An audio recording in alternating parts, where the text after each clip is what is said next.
سلام سلام حبوباتي، مرحبا بكم في فيديو جديد. اليوم جبت لكم عجة مرقز تجي تهبل وشويه حاره. اذا نتوما ما تحبوش الحار ما ديروش نورمال خلعه. شوفوا كيفاه تجي عاقده لاصوص تاعها وتهبل. نروحوا لطريقه التحضير. نحكم هنا مقله ندير فيها شويه زيت ونحط كعبه المرقز تاعي يتقلوا. فوالا البنات يدخلوا، يبدا يدخلهم الطياب وحركوه هكا باه ما يلصقولكمش في المقله تاعكم ويتحرق. كي يتحرق يسيب واحد المراره من بعد. لهنا البنات نحي هذاك المرقاز نحطه في صحن وفي نفس الزيت ونفس المقله ما نبدل والو. نحط زوز ريسان هكا تاع بصل يكونوا مقصوصين هكا شرائح كبار. واذا عندكم راس كبير ديروا راس كبير، انا هنا درت زوز صغار. فوالا نخلط شويه وندير الملح.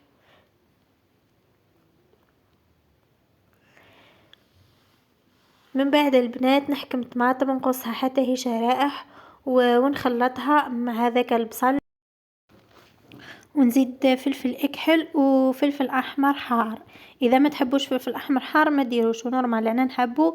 ومن بعد البنات نزيد فنجان مسخون ونحط هذوك الكعبات تاع المرقاز بعد ما تقلالي بيان سور.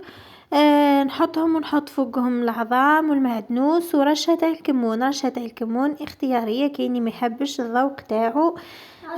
نزيد كيما هكا ومن بعد نغطي نخلي العظام تاعنا يطيبوا. صدقوني يا البنات تجي بنينه بنينه بنينه مش نورمال.